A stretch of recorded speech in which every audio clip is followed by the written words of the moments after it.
السلام عليكم، كنتمنى كلكم تكونوا بخير وعلى خير وانتم كتشاهدوا هذا الفيديو. اليوم جبت لكم هاد الحلوى رائعه بنفس الطابع اللي خدمت معكم به من قبل والعجين. غير جبت لكم هاد الشكل اللي رائع. كنتمنى ما تفلتوا حتى شي لقطه وتتبعوا المراحل والنصائح باش ينجح معكم ويعطيكم بهذه النتيجه ان شاء الله باذن الله. كنتمنى لو عجبكم الفيديو ديال اليوم توصلوا هذا الفيديو لاعلى عدد من اللايكات وبارطاج القناه لتعم الفائده فضلا ليس امرا. جزاكم الله خير وما غاديش نبخل عليكم ان شاء الله بكل ما هو سهل وبسيط. بالنسبه للاخوات الى عجبكم هذا الفيديو ما تنسونيش بواحد التعليق زوين وما نطولش عليكم. غنذكركم فيديو اللي من قبل ونمشيو ان شاء الله على بركه الله المقادير. طريقه التحضير هنا اخواتي كما شفتوا معايا عندي نص رابعه الزبده ما يعادل 125 غرام، عندي بيضه، عندي كاس ديال السكر سنيده رقيقه، عندي كاس ديال الزيت، وعندي كاس ديال الكوك اللي محمر. الكوك يكون نوعيه جيده كيعطي واحد المذاق رائع، وعندي كاس لاروب ديال النشا جميع المقاسات بكاس العنبه، عندي خماره الحلويات وجوج ساشي ديال الفاني. هنا في واحد الاناء غادي نضيف هذيك 125 غرام ديال السكر سنيده، عفوا ديال 125 غرام ديال الزبده مع هذاك الكاس ديال السكر سنيده. غادي نمعك مزيان هاد الزبده. دائما الزبده تكون بحراره المطبخ، من الاحسن تخدموا الزبده ديال البواطه كتجي ألذ، حتى الزبده ديال اللذه كاع انواع انا اللي جا في يدي كنخدم به ما كاينش اشكال. المهم تقيدوا بهاد المقادير وان شاء الله غتجيكم رائعه.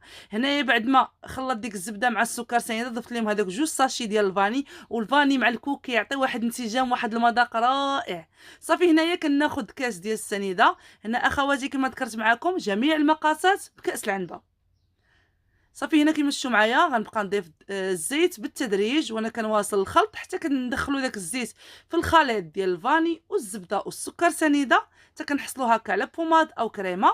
غادي نضيف الكوك اللي حمرته، ما تحمروش تحرقوه ولا تخلوه يعني داك اللون الذهبي ديال الكوك. عرفتوا ملي كيزيد يطيب راه هو اصلا يكون يتحمر واحد الريحه ما شاء الله كتجي فيه يا سلام.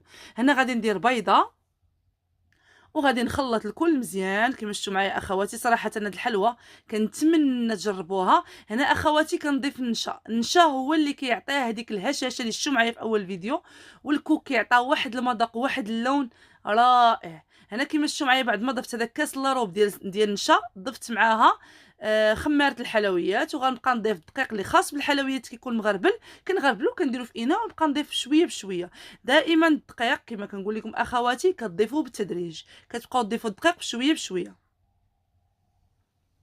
هانتوما كما شفتوا معايا. وبالنسبه للاخوات اللي يعني كيغلبهم الدقيق هكا يعني العجينه تنشف، غتاخذوا واحد القسم من العجين ضيفوا له واحد ملعقه الزبده حتى طرى ديك العجينه اللي ضفنا لها قسم ملعقه الزبده. صافي وكتدخلوا هذيك العجينه اللي ولات طريه في ديك العجينه اللي نشفات برؤوس الاصابع حتى كنحصلوا على العجينه اللي هنا.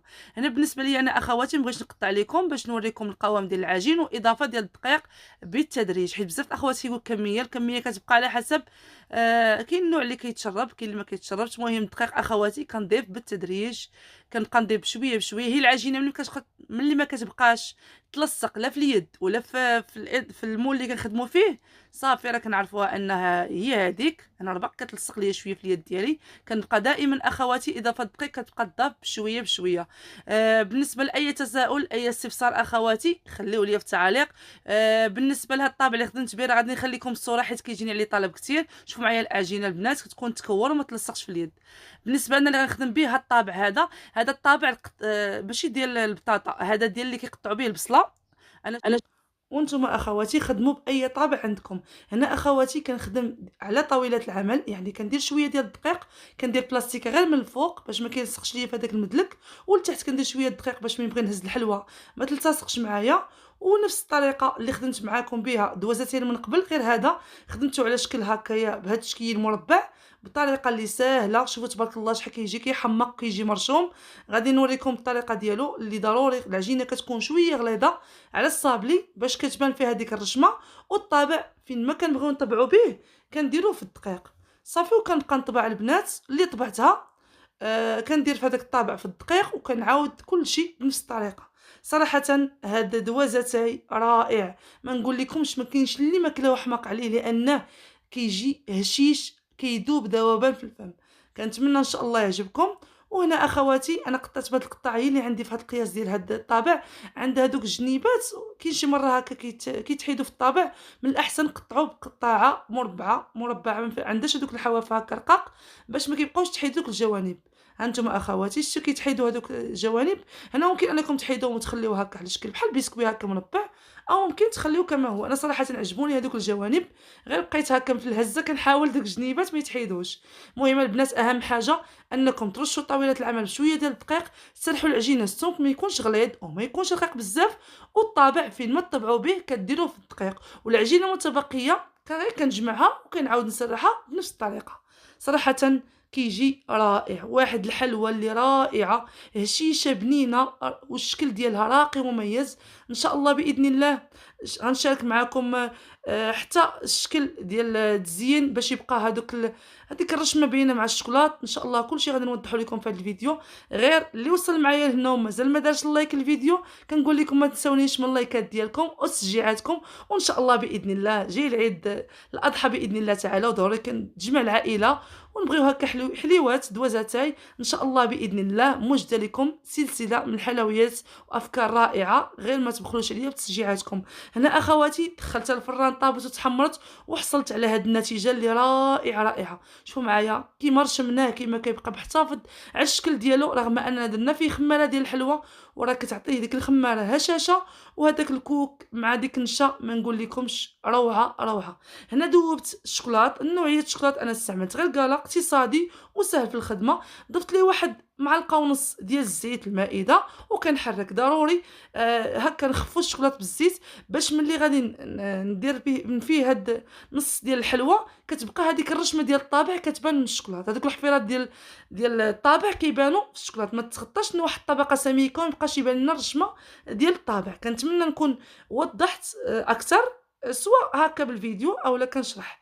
وبزاف الاخوات ما عرفتش واش نبقى نقدم لكم فيديو بلا ما نبقى نشرح. قالت لي وحده في قوه الهضره، راه الا بغيتو نبقى نطلع لكم التعليق ديالها، ماشي غير وحده، راه عده اخوات يقولك في قوه الهضره. انا صراحه كنحاول ما امكن، حتى ديك الاسئله كيبغيو يجيوني كنبغي نجاوب عليهم، سواء طياب الفران او التشكيل السمك الطابع دائما كنوريه لكم. ولكن كاين شي اخوات ماشي الغرض ديالهم انهم يدخلوا القناه على ود زعما يستافدوا، كاين اللي كيدخلوا على قبل الانتقادات، ولكن اللي ينتقد نفسه. كل واحد كيعبر على شخصيته، هذا اللي كنقول انا. شوفوا تبارك الله البنات كيفاش كيجي روعه بعد ما نشف الشكلاط. استفدت معكم هكا بهذا الشكل هذا، شوفوا معايا شحال كيجي كيحمق البنات، واحد الشكل اللي رائع. وان شاء الله باذن الله موجده لكم تشكيله رائعه. كنتمنى منكم اخواتي نكون ما طولش عليكم. وبالنسبه دائما الشكل النهائي كنشارككم به. شوفوا شحال كتجي كتحمق، كتجي هشيشه، كتذوب في اليد قبل الفم، كتجي روعه. ان شاء الله باذن الله موجده لكم تشكيله طوابع جديده، حلويات اقتصاديه في المتناول. ما تبخلوش عليا بلايكاتكم وتشجيعاتكم ليا اخواتي، وما غاديش نزيد نطول عليكم. نتلاقاو ان شاء الله باذن الله فيديو جديد.